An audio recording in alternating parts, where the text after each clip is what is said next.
When my wife screamed, "You killed him," I thought she'd lost her mind. But as she stood over our son's hospital bed, clutching that crumpled insurance check for $800,000, I realized she wasn't grieving, she was performing.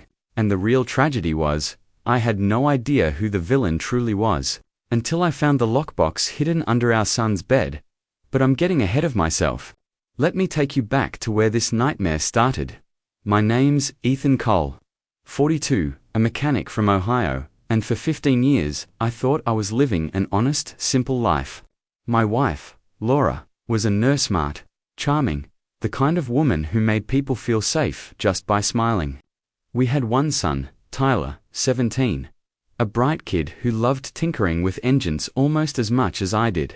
Our life wasn't perfect, but it was steady, predictable, and built on love. Or so I believed. The first crack appeared last spring, when Tyler started coming home late, mud on his shoes, bruises on his arms, and that strange, distracted look in his eyes. When I asked, he brushed it off with, "Just working out, Dad." Laura didn't seem worried. In fact, she barely looked up from her phone. Then, one Friday night, while closing the shop, I saw my son standing by a black SUV parked across the street. A man in a gray suit handed him an envelope, and Tyler shoved it into his jacket before speeding off on his bike. When I asked him later, he swore it was nothing, just some school stuff. I wanted to believe him. 2 weeks later, the accident happened. It was raining hard that night. Tyler had borrowed the old truck to visit a friend. I was half asleep when the phone rang. Police dispatch. A single car crash on Route 47. My son's truck had gone off the road and hit a tree. He was in critical condition at the hospital. Laura cried like a woman possessed, screaming at the doctors, blaming them, blaming me. "You should have fixed those brakes. You killed him," she shouted, her mascara streaking down her face. I thought it was grief. Now I know it was guilt. Because just hours after Tyler was declared brain dead, Laura called our insurance company. Not her parents, not a funeral home, the insurance company. And when I saw her name alone on that $800,000 payout, something inside me broke. That was the night I started digging. And what I found didn't just change how I saw my wife, it made me question everything I thought I knew about my own family. The night after the funeral, I couldn't sleep. The house was too quiet. The kind of silence that makes you feel like something's watching you. Laura was in the bedroom, pretending to cry again, her phone face down on the nightstand. I sat in the garage, staring at Tyler's empty workbench, his tools still scattered, a half-finished carburetor resting beside a soda can. That's when I saw a folded piece of paper wedged under a wrench. It was a bank receipt. Tyler's name, a deposit of $10,000, made just 3 weeks before the accident. My stomach twisted. A high school kid doesn't just stumble onto that kind of money. The next morning, I tried to talk to Laura. "Did you know Tyler had a bank account with 10 grand in it?" I asked, trying to sound calm. She froze mid-step, then shrugged. "Maybe he was saving for college," she said. "With what?" "His part-time job at the hardware store." She didn't answer, just turned away, muttering something about letting the dead rest. That's when I noticed her phone buzz, an incoming message. She grabbed it too quickly, her face pale for a second, before she forced a smile. Something was off. Over the next few days, I started watching her closely. She wasn't grieving, she was planning. She met with our lawyer twice, whispered calls at midnight, and kept her laptop locked. And every time I mentioned Tyler, her eyes went cold. Then, one evening, while taking out the trash, I saw a black SUV parked down the street, the same model I'd seen Tyler talking to before the crash. Its headlights flicked on the moment I looked at it. When I stepped toward it, it sped away. The next day, I went to the bank, listed on Tyler's receipt. The manager pulled up the account details, then frowned. "I'm sorry, sir, this account's been closed, just yesterday." "Closed by who?" He hesitated. Mrs. Laura Cole." That was the moment I knew my wife was hiding something far bigger than grief. That night, I searched every inch of Tyler's room. Nothing until I noticed the floorboard beneath his bed creaked differently. When I pried it up, my flashlight caught the edge of a metal lockbox, small and heavy. My heart pounded as I lifted it out. It was locked, but the initials TC were carved into the top in shaky letters. I didn't know what was inside, but deep down, I knew whatever it was, it would tell me the truth about what really happened to my son. Before we continue, please subscribe to the channel and write in the comments about which country you're watching this video from. Enjoy the story. I didn't sleep that night. The lockbox sat on the table between my hands like it was alive, whispering secrets I wasn't sure I wanted to hear. My son had hidden it for a reason, and Laura had tried to erase every trace of it. I tried every key I could find, none worked. Finally, I grabbed a flathead screwdriver and forced it open. The lock gave with a sharp click.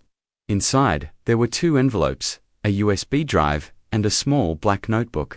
My hands were shaking when I opened the first envelope. It wasn't money, it was a photograph. Tyler, standing beside the man from the black SUV, the same man I'd seen outside my shop.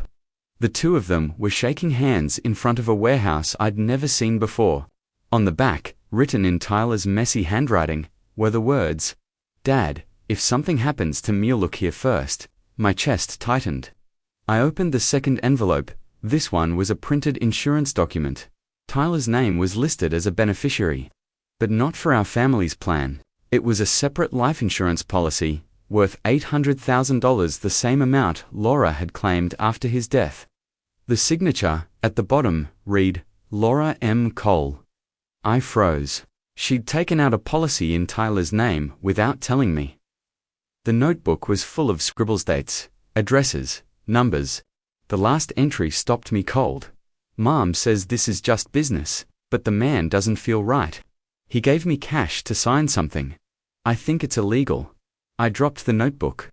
My whole world spun. Laura hadn't just stolen the insurance money, she'd set up our own son.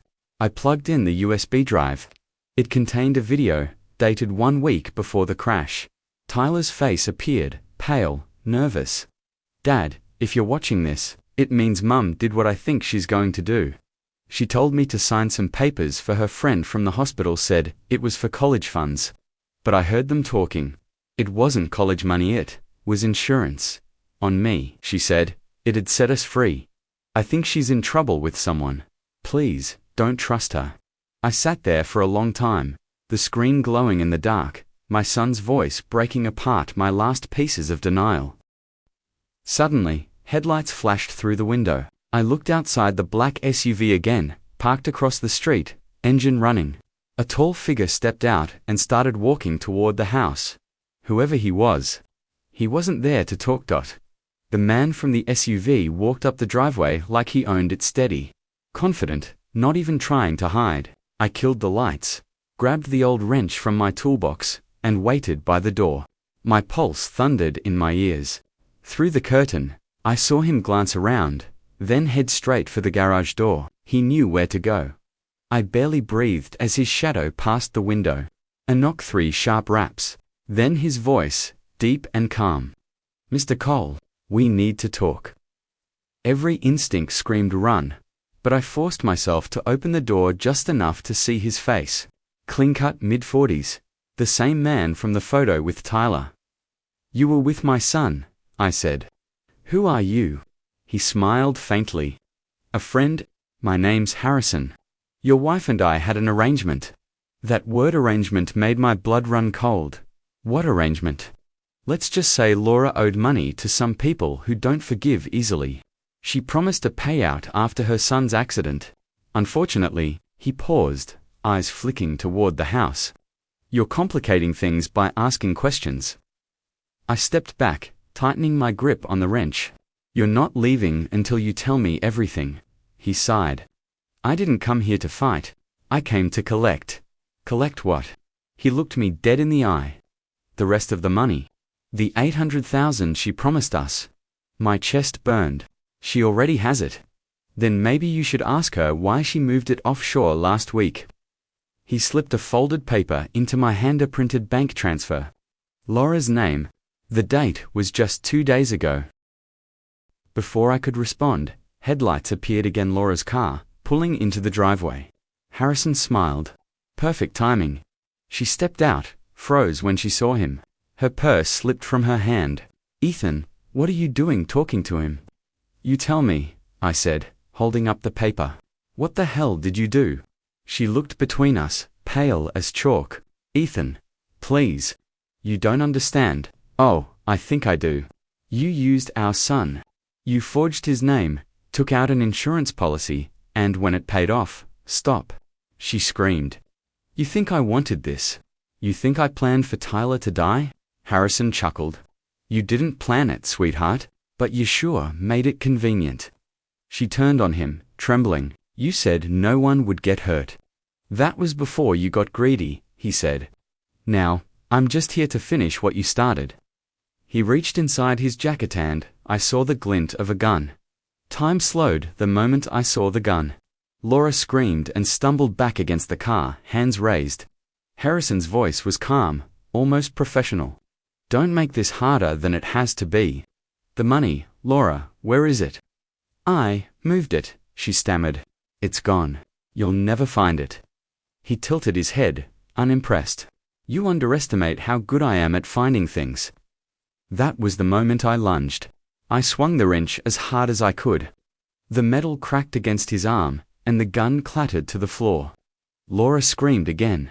Harrison tackled me, his fists slamming into my ribs. But rage gave me strength. We rolled across the gravel, fighting for the gun. "Ethan, stop," Laura yelled. "He'll kill you." But I wasn't stopping. Not after what he'd done to my son. Not after what she had done. The gun went off once, deafeningly loud. Harrison froze, eyes wide. He stumbled back, clutching his shoulder, then bolted toward the SUV.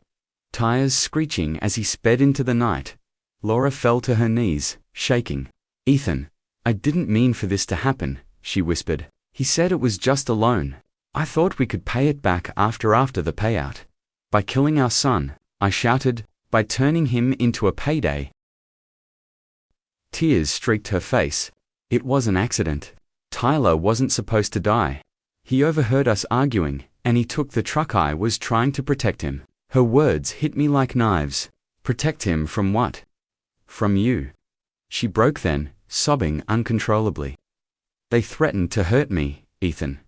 Harrison's people. They said they'd come after all of us if I didn't cooperate. I signed the papers, but Tyler, he found out. He said he was going to the police. That night, I begged him not to drive. I swear to God, I didn't know he'd crash." The truth twisted in my chest, dully raw, and too late to fix. I called the police that night. I handed them the lockbox, the USB, everything. Laura was arrested for fraud, insurance manipulation, and obstruction. Harrison was caught 2 states away, bleeding in a motel room. He confessed everything. The insurance company reclaimed most of the money. I didn't care. All I kept was the lockbox, the one thing my son left behind. A few months later, I visited Tyler's grave. The grass had started to grow again, soft and green.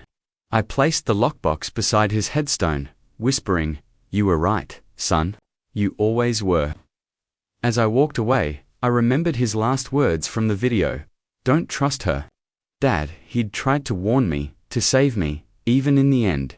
That night, I sat in the dark and realized something painful, yet freeing. Truth doesn't just destroy lies.